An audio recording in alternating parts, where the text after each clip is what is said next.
శ్రీ రేణుకా ఎల్లమ్మ తల్లి జ్యోతిష్యాలయం ఎలాంటి సమస్యలకైనా గురువుగారు పరిష్కారం కొన్ని రోజుల్లోనే జరిపిస్తారు. భార్యాభర్తల మధ్య సమస్యలు, ప్రేమ సమస్యలు, కుటుంబ సమస్యలు, వ్యాపారంలో నష్టం రావడం, స్త్రీ పురుష వశీకరణం 100% గ్యారంటీ. మీకు ఎటువంటి సమస్యలున్నా జ్యోతిష్యం చెప్పబడను. గురువుగారి ఫోన్ నంబర్ 8466923012. ఓం సాయిరామ్. సమర్థ సద్గురు సాయినాథ్ మహారాజ్కి జై. సాయిబాబా భక్తులందరూ కూడా నమస్కారం అండి. సాయినాథుని ఆశీస్సులతో అందరూ కూడా సుఖంగా, సంతోషంగా, అష్టైశ్వర్య, ఆరోగ్య అభివృద్ధితో ఉండాలని మనస్ఫూర్తిగా కోరుకుంటూ ఈరోజు ఈ వీడియోని మొదలు పెడుతున్నాను. ఈరోజు వీడియో ఏంటంటే, నీ కష్టానికి ఇదే అంతిమ తీర్పు బిడ్డ. కేవలం 20 నిమిషాల్లో నీ కష్టాలన్నీ కూడా తీరిపోబోతున్నాయి. నా మీద నమ్మకం ఉంటే 2 నిమిషాలు విను అని మన బాబాగారైతే ఈరోజు మనకి చాలా అద్భుతమైనటువంటి సందేశంతో అయితే మన ముందుకు వచ్చారండి. మరి మన బాబాగారు ఈరోజు మనకి ఎలాంటి సందేశం అందించాలి అనుకుంటున్నారో ఆయన మాటల ద్వారానే విందాము. ఆయన మాటలు వినే ముందుగా ఈ వీడియో కనుక నచ్చినట్లయితే లైక్ చేసి షేర్ చేయండి. మరిన్ని వీడియోస్ కోసం మన ఛానల్ని సబ్స్క్రైబ్ చేసుకుని మాకు కొంచెం సపోర్ట్ చేయండి. మరి మన బాబాగారి సందేశం ఏంటంటే, బిడ్డ, కేవలం 20 నిమిషాల్లో నీ కష్టాలన్నీ కూడా తీరబోతున్నాయి. నా మాట మీద నమ్మకం ఉంటే, అంటే నీ సాయి మీద ఏమాత్రం నమ్మకం ఉన్నా, గౌరవం ఉన్నా, భక్తి విశ్వాసం ఉన్నా ఒక్క 2 నిమిషాలు విను తల్లి. నీ కష్టాలన్నీ తీరే మార్గం అనేది నేను చూపిస్తాను. 20 నిమిషాల్లోనే నీ కష్టాలనేవి నేను తీర్చేస్తానమ్మా. నీ తండ్రి కానీ, నీ సాయి కానీ నేను ఒక సత్య ప్రమాణం చేస్తున్నాను బిడ్డ. బాబా, అసలు నా జీవితం ఏంటి ఇలా ఉంది? ఎందుకు ఇలా అయిపోతుంది? ఏం చేస్తున్నావో నాకు అర్థం కావడం లేదు తండ్రి. ఎంత ప్రయత్నించినా నా జీవితాన్ని చక్కదిద్దుకోవాలంట నా వల్ల కావడం లేదు తండ్రి. జీవితంలో సంతోషం అనేది లేకుండా పోతుంది. ఎప్పుడు చూసినా బాధలు, కష్టాలు, కన్నీలే ఉన్నాయి. అందరినీ చూస్తే నిజానికి వీళ్ళు ఎంత సంతోషంగా ఉంటున్నారో, నేను కూడా ఎందుకింత సంతోషంగా ఉండలేకపోతున్నానో. నేను కూడా వాళ్ళలాగానే, వాళ్ళతో సమానంగానే కష్టపడుతున్నాను. కానీ వాళ్ళు మాత్రం చాలా సంతోషంగా ఉన్నారు తండ్రి. జీవితంలో ప్రతిదీ చక్కగా అమర్చుకుంటున్నారు.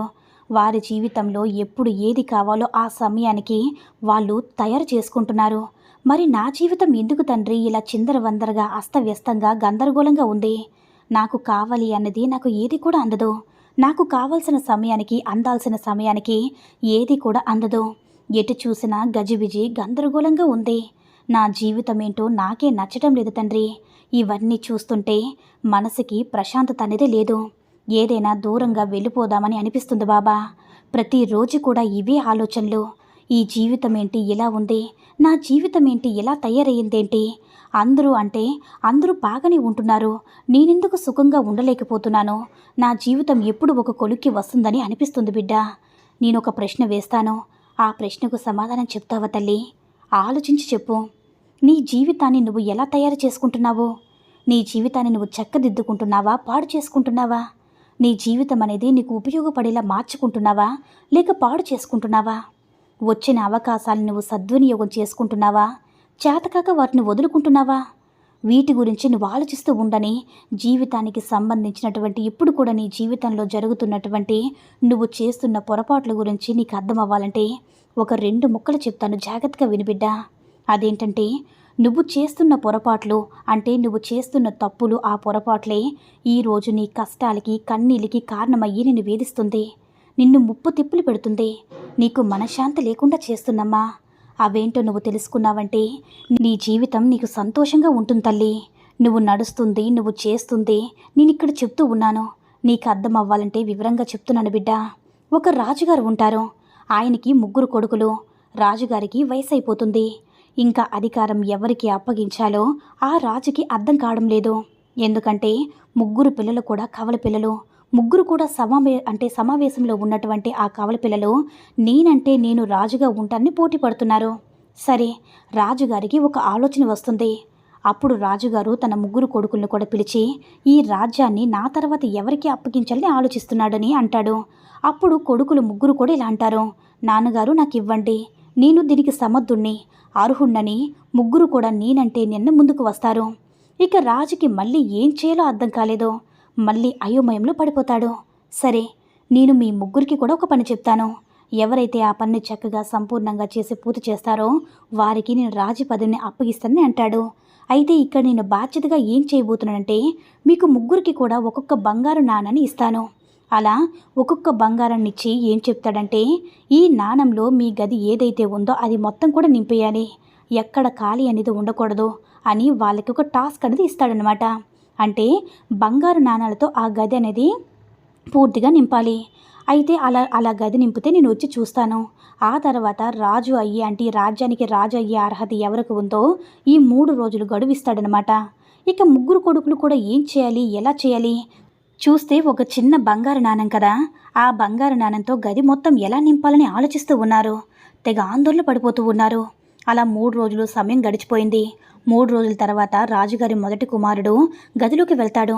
అక్కడ చూసినట్లయితే మూడో కొడుకు తనకు తోచినట్టు అవసరమైన వస్తువులన్నీ కూడా గదిలో నింపేసి ఉంటాడు. అలా పనికిమాలిన వస్తువులంతటితో కూడా చెత్త చెదారంతో గది మొత్తం నింపాలని చూస్తాడు. ఇంకా కొంచెం ఖాళీ ఉంటుంది. రాజుగారు అడుగుతారు. అప్పుడు ఆ కొడుకు ఒక బంగారు నాణెంతో ఇంతకు మించి నింపడం నా వల్ల కావడం లేదు నాన్న, ఎంత ప్రయత్నించినా ఎంత ఆలోచించడం నా వల్ల కావడం లేదు, అందుకే ఇంత మాత్రమే నింపగలిగానని అంటాడు. ఇక రెండో గదికి వెళ్ళి చూస్తాడు.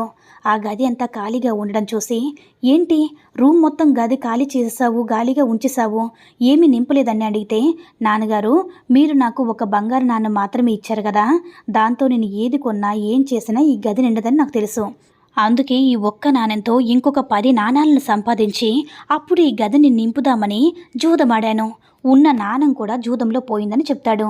ఇంకందుకే ఇలా ఖాళీగా వదిలేసని చెప్తాడు. ఇంకా ఆ రాజ్యంలో మూడో కొడుకు గదిలోకి వెళ్ళి చూస్తే ఆ గది మొత్తం ఖాళీగా ఉంటుంది. గది మధ్యలో కొన్ని పువ్వులు పెట్టి ఉన్నాయి. మంచిగా సువాసన వస్తూ ఉంది. సువాసన వెదజల్లుతూ ఉంది. అప్పుడు రాజుగారిని అడుగుతాడు, ఏంటి గదంతా నింపమన్నాను కదా, గదంతా ఖాళీ ఎలా పెట్టేశావు, మధ్యలో కొన్ని పువ్వులు మాత్రమే తీసుకొచ్చి పెట్టావని అడుగుతాడు. అప్పుడు ఆ కొడుకు, నాన్నగారు మీరు గమనించడం లేదా, పూలతో వస్తున్న సువాసన ఏదైతే ఉందో అది గది మొత్తం నిండిపోయింది, ఆ సువాసన ఉంది కదా, సువాసన లేని ప్రాంతం నీ గదిలో ఏదైనా ఉందా అని సమాధానం చెప్తాడు. అంతా సువాసనతో నింపేశామని మించుకుంటాడు. ఇక మనకి ఈ కథ ద్వారా బాబాగారు ఏం చెప్పాలనుకుంటున్నారంటే, బిడ్డ ఇక్కడ సువాసన అంటే ఇది మనిషి జీవితం, అంటే బంగారు నాణ్యం నీకున్న అవకాశాలు, నీకు వస్తున్న అవకాశం అన్నమాట. నువ్వు చేసేటటువంటి కర్మలు పనులు, నువ్వు చేసేటటువంటి పనితో ఆ గదిని ఎలా నింపుకోవాలనేది మొదటి వ్యక్తిని చూస్తే నీకు అర్థమవుతుంది. నీ జీవితాన్ని ఇలా దేంతో నింపేస్తున్నావు అనేది నీకే అర్థమవ్వాలమ్మా. అంటే మొదటి వ్యక్తి చేసిన పనికి ఒకసారి గుర్తు చేసుకో. అలాగే నీ జీవితంలో నువ్వు చేసే పాపాలు ధర్మాలు ఉన్నాయి కదా, ఆ పాపాలనే చెత్తలో గది మొత్తం కూడా నింపేసుకుంటూ ఉంటున్నావు. తను అలాగే నీ జీవితాన్ని కూడా నువ్వు నింపేసుకున్నావమ్మా.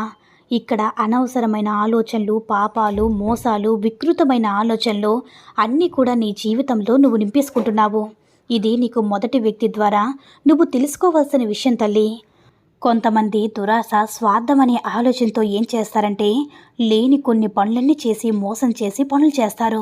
మోసం పనులు, స్వార్థపూరితమైన పనులు చేసి దురాశకు వెళ్ళి ఉన్నతి కాస్త పోగొట్టుకుంటారు, మనశ్శాంతి లేకుండా చేసుకుంటారు. ఈ విధంగా రెండో కొడుకు చేసిన విధంగా కొంతమంది చేస్తూ ఉంటారు. ఇంకొంతమంది తనకున్న అవకాశాన్ని, వచ్చిన అవకాశాన్ని ఎలాంటి కర్మలు చేస్తారంటే మంచి కర్మలు చేస్తారు. ఇక్కడ కర్మ అంటే పనిని అర్థం చేసుకో బిడ్డ. ఆ కర్మతో వాళ్ళకి మనశ్శాంతి ఉంటుంది, కుటుంబంలో మనశ్శాంతి ఉంటుంది, వారితో ఉన్న వాళ్ళకు కూడా మనశ్శాంతి ఉంటుంది. ఒకరికి మంచి చేసేవారు కూడా మంచిగా ఉండే ప్రయత్నం చేస్తారు. వారి యొక్క ప్రవర్తనైనా కానీ, వారు చేసే పనైనా కానీ, వారు ఇచ్చే చిరునవ్వు, సమాధానమైన వారు మాట్లాడే విధానం కానీ ఎదుటి వారికి కూడా ఉపయోగపడేలా సువాసన వెదజల్లే వ్యక్తిత్వం కలిగి ఉంటారు. మూడో కొడుకులాగానే ఆ మూడో వ్యక్తి అలాగే ఎవరైతే ఉన్నారో అతని అలా తెలివిగా ఆలోచించి ఉన్న దాంట్లోనే జీవితాన్ని సువాసన వెదజల్లేటటువంటిగా తయారు చేసుకోవాలి. ఎలా మార్చుకోవాలి, ఎలా ఆలోచించుకోవాలని అర్థం చేసుకోవాలి. అంతేగాని ఉన్న జీవితంలో పిచ్చి పనులు చేస్తే జీవితాన్ని దుర్భరభరితంగా తయారు చేసుకోవద్దు బిడ్డ. వచ్చిన అవకాశాన్ని కూడా ఉపయోగించుకో, నీకు నచ్చే విధంగా, నీకు ఉపయోగపడే విధంగా మార్చుకో తల్లి అని మన బాబాగారు అయితే ఈరోజు మనకి చాలా అంటే చాలా అద్భుతమైనటువంటి సందేశాన్ని అయితే అందించారండి. సాయి మహిమల ద్వారా వచ్చిన ఈ సందేశం మీ అందరికీ కూడా నచ్చిందని అనుకుంటున్నాను. ఈ వీడియో కనుక నచ్చినట్లయితే లైక్ చేసి షేర్ చేయండి.